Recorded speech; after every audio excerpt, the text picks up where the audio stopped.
Hey there, Mr. Reddit here. Welcome back to another episode of r/Entitled Parent Stories.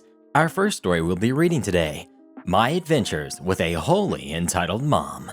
After that, Entitled Mom thinks her brat can play in our garden. My dog gets hurt and the police are called. After that, Entitled Dad can't handle a boo-boo. And after that, how do you confuse a kid for a worker? Now, Karen assured me we would not hit 1,000 thumbs up on this video, so please prove her wrong by smashing that like button. And if you're new, subscribe and turn on notifications for new stories from Reddit every single day. And if you'd like Karen to record a special message for you, visit Mr. Reddit on Fiverr, link below. My Adventures with a Wholly Entitled Mom. At the beginning of his senior year in high school, my youngest son brought home a stray kid.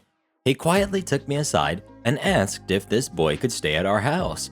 He said that the poor kid was scared of his parents and needed somewhere to stay while he tried to graduate from high school. This was a bit different than bringing home a stray kitten.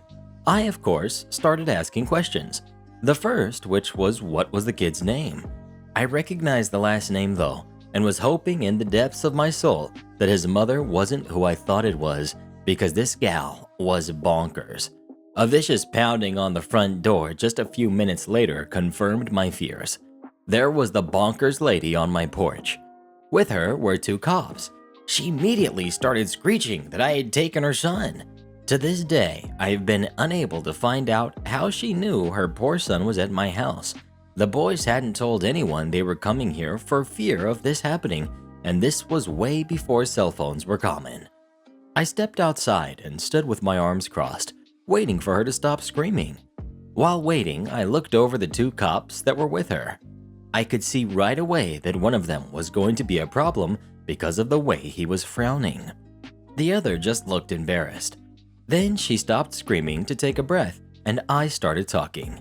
"How old is your son?" I asked. She looked at me and screamed that it was none of my business. I told her that it was my business as well as the police's business, because no one could move forward until this information was brought forth. The cop that looked like he would be a problem started frowning harder at me. I asked him if I was right, and he said that, and I kid you not, "God is above all worldly laws." Oh boy, this was gonna suck. You see, this woman was crazy about the Pentecostal church. You know, the kind where dancing around with snakes and falling to the floor while jabbering is not only expected, but encouraged. I now had two such folks on my porch in the form of a cop and an entitled mom. This was gonna be one ridiculous hassle. I really hated hassles, especially stupid ones. I stuck my head in the door of my house and asked the kid how old he was. When he told me he was 17, his mother once again started screaming, "He is lying! He is only 16, and I demand that he come out of there, now!" I guess you can lie if you're holy. She lunged for the door, but I was a bit faster and locked it before I pulled it shut. She shoved me out of the way and began to frantically shriek and pound on the door. I began to wonder if she was going to break my doorknob because of the way she was attacking it. This was when the embarrassed cop ordered her to stop. This crazy woman would have charged into my house if I hadn't had locked the door. The frowning cop told me to get the kid. I told him that 17 was a legal age in this state for situations like this, and he didn't have to come out for anyone. I knew this because I had grown up in a troubled home, and I had left at 17. There was no way I was going to hand over a kid to someone acting like this if I didn't have to. The woman started screaming again, but this time she was screaming something about her having it on good authority that my husband was a pot dealer. This was funny because in all of the years I have been with my hubby, he had never even tried it. He thinks smoking is stupid. I have no clue where this came from. In fact, I was more likely to have pot than my hubby. But I knew a warrant would be needed for this kind of crap, and the frowning cop didn't react to this, just kept on frowning. He knew I was right. I stood and listened to the screeching, and now there were tears mixed in for a few more seconds. I wanted to see if she would calm down and behave normally. When she didn't, I told them to leave, and I went inside. I had to go around to the back door because I didn't have my keys on me. She continued to freak out with huge brain sobs, but the cops made her leave with them. The poor kid was barely keeping back tears and was super embarrassed. He told me how she would make him pray out loud for hours, how she refused to let anyone but church kids be his friends, how she would come into his room and tear it all up looking for drugs, and every night she would say grace for so long the food got cold. He said she would go into fits of rage if she found anything she deemed of the devil in his possession, and this was pretty much everything. He said he hated her church and hated the weirdos there and just plain couldn't take it anymore. When I asked if his father condoned this, he told me his dad never ever said anything out loud unless it was in the form of prayer. We took the kid in. My older son had moved out for college a few months before, so I had a spare bedroom already set up for a teenager. Easy peasy. Then came the weekend. This crazy entitled mom and about 10 folks from her church, including the frowning cop, but not in uniform this time, came to my house and loudly prayed at it. They were careful to stay in the street, but it was still so dorky that it was almost comical. It was then that I had a great idea. I got a bag of chips and a bottle of soda, set up a lawn chair in my driveway, and sat and watched them pray at me. I watched them in the same way one would watch a movie. I would look at each one of them. None would look at me in the eye because I was evil, while they took turns praying loudly at my house. I just sat there, munching chips and drinking my soda. This must have disturbed them because they only kept it up for about 45 minutes. Then they all piled into a van after telling me they would pray for me. I never said a word, but I did salute them when they were leaving. They did this every weekend for months. They must have hated the cold though, because if it was too cold or snowing, they didn't show up. I would set up my lawn chair every time. Sometimes I would up the game and have a beer instead of a soda. This made them pray louder. If I were to write down everything they did while that boy was staying at our house, it would turn into a novel. This entitled mom tried everything she could to get me into trouble, but I managed to steer clear. This kid stayed with us for over a year and a half while he worked and saved up money. He made friends, went on dates, and really opened up. He became a normal teenager despite this goofy mom and her weird church. He would hang out with my son and hubby, and he became a happy kid. He then applied for and got a job teaching English in Japan, and I was really sad to see him go.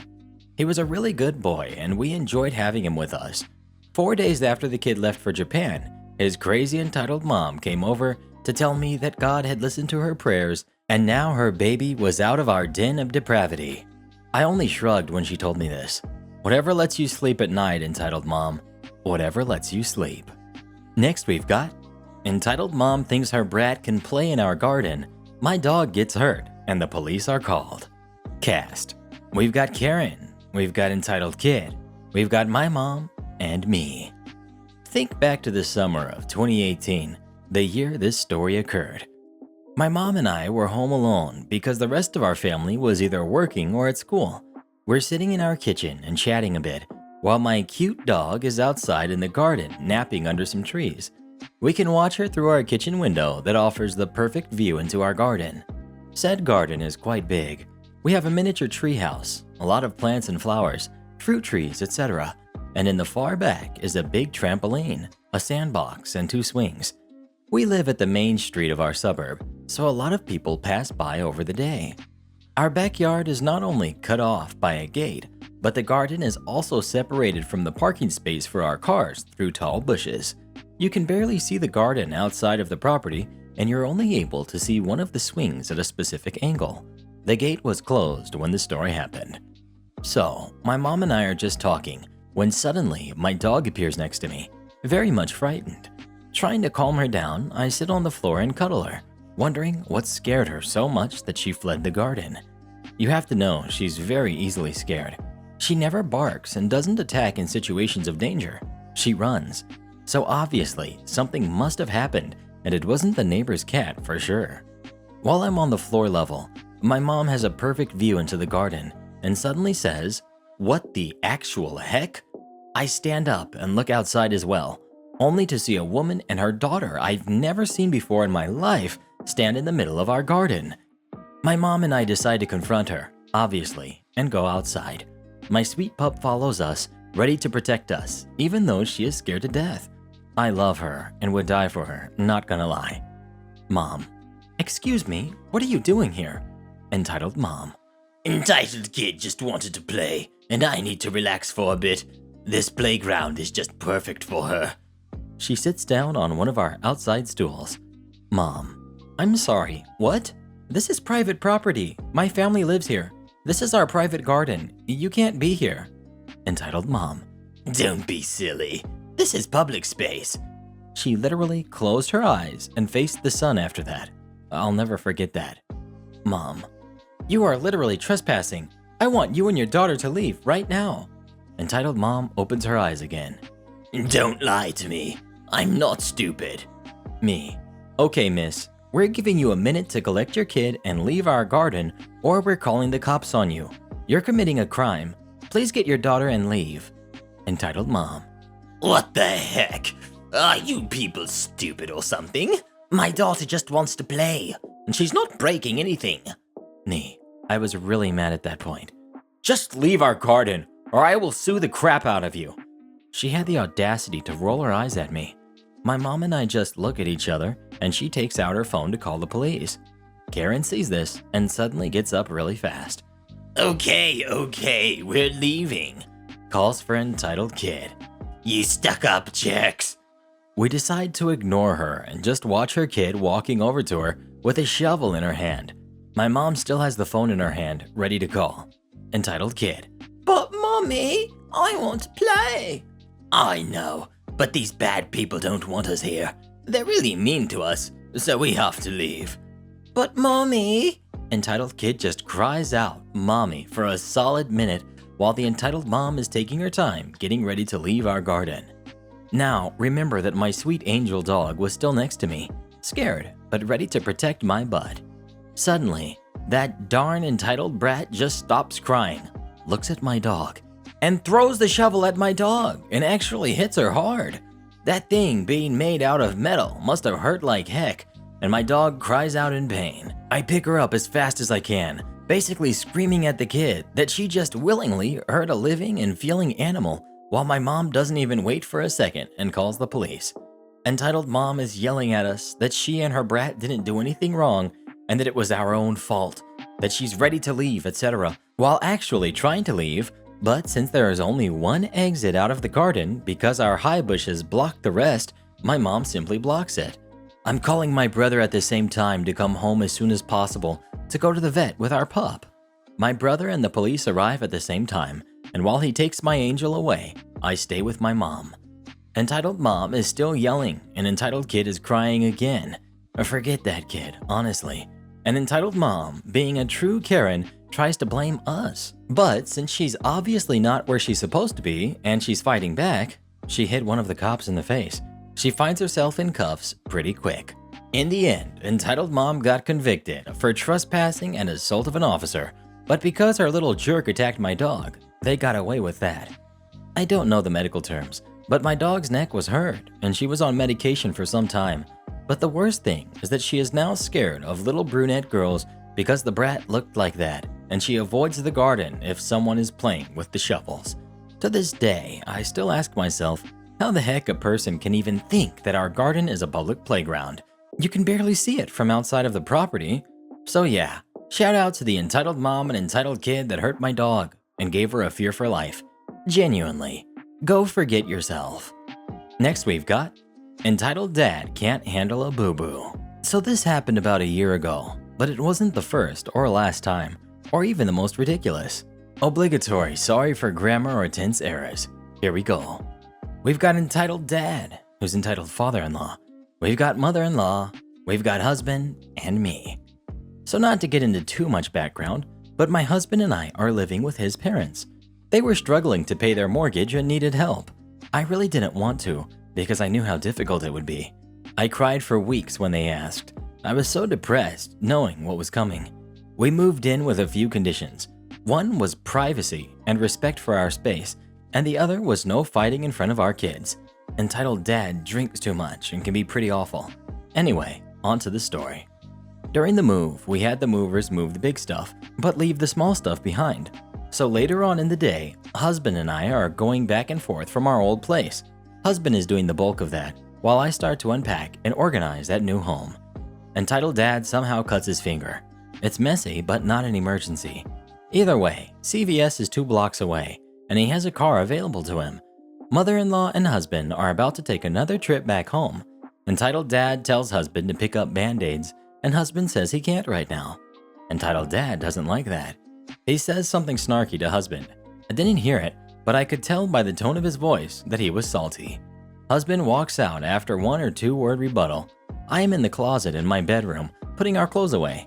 Entitled Dad comes without knocking or asking, complaining about husband and how disrespectful he is. I defend husband, of course, saying that he has a lot to do and just wants to get everything in the house before dark. Little did we know that we'd be up until 2 a.m. that night and the following. I say that we probably have some at home and that we will get it for him. He says, "So what? I have to wait just to get a Band-Aid?" This really upset me. Again, there's a car in the driveway. And again, drugstore is 30 seconds away. Having had a few ridiculous spats in our recent past, I really didn't feel sympathy for him. The guy doesn't even pump his own gas. Mother-in-law does hers, drives back, and then gets his car and does his. This is what he calls respect. This is the kind of guy he is. So anyway, I respond, "Well, no, you have to wait. You can take the car and get them yourself." He loses it, saying that we are ungrateful and disrespectful. Reminder, we moved in to pay his bills because he is too good to get a job unless it meets his exact specifications, and we are ungrateful? Okay. I text my husband to tell him what happened, and he tells me to not worry. I am, of course, upset because I don't want things to go to heck on the first day, so my husband suggests that I have a glass of wine with him. Perfect. He's sitting in the backyard, and I come out with 2 glasses. I ask if we could talk, and I start trying to smooth things over. I tell him that it's important that we let things go, and that we keep a healthy perspective on this whole situation. I point out that we are from 2 different backgrounds, and that we will see things differently, and need to learn to deal with that. I also say that he has the right to ask for a Band-Aid instead of complaining about how he didn't get one. He agrees with me, and I think, awesome, things are better. We finish our glasses, and I get up to continue with what I'm doing. He thanks me for apologizing. Next we've got, how do you confuse a kid for a worker? Okay, I'll set the background. I was 15 at the time, and ever since a certain matter happened at one of my old schools, I went from an innocent goody two-shoes to a guy who doesn't give a crap what people think. Now, while I still have manners and care about people, I don't care if you think I look stupid or my artwork sucks, or if you think I should help you look for calcium powder for your sentient scale noodles. So anyways, there's a PetSmart near where I live, and I loved going there to look at all the cute reptiles, especially the snakes. Love those cute noodles. So one day when I went with my mom to PetSmart to pick up some dog food for our dog, I went to observe the reptiles, and in particular, the snakes. And then I hear a sudden, "Excuse me, child." I turn around and ask, "Huh?" While taking out my earbuds, and in my way is a massive quadruple chin, I'm not joking, lady with her Pomeranian in tow in her scooter. Me, knowing basic etiquette for pet stores, I move out of the way. So far, I think is that she wants to see the snakes. Boy, what has service come to in this store? I need you to take me to the area with the calcium powder. I need it for my daughter's snakes. I look at her confused. Ma'am, I don't work here. Ask one of the available cashiers or something. I don't know. My basic dismissal phrase. I don't know. You rotten little... I know you work here. You're wearing a gray shirt. And you wearing that jacket is also very unprofessional. It's summer anyways. I always wore jackets. Still do. I just like wearing them, even in the harsh Arizona heat. Also, PetSmart employees wear blue shirts with slacks, and I was wearing gym pants as they're very comfy. How did this lady confuse me with an employee? I'll say this again. I don't work here. PetSmart employees wear blue, not gray. Also, this is a PlayStation shirt, not a work shirt.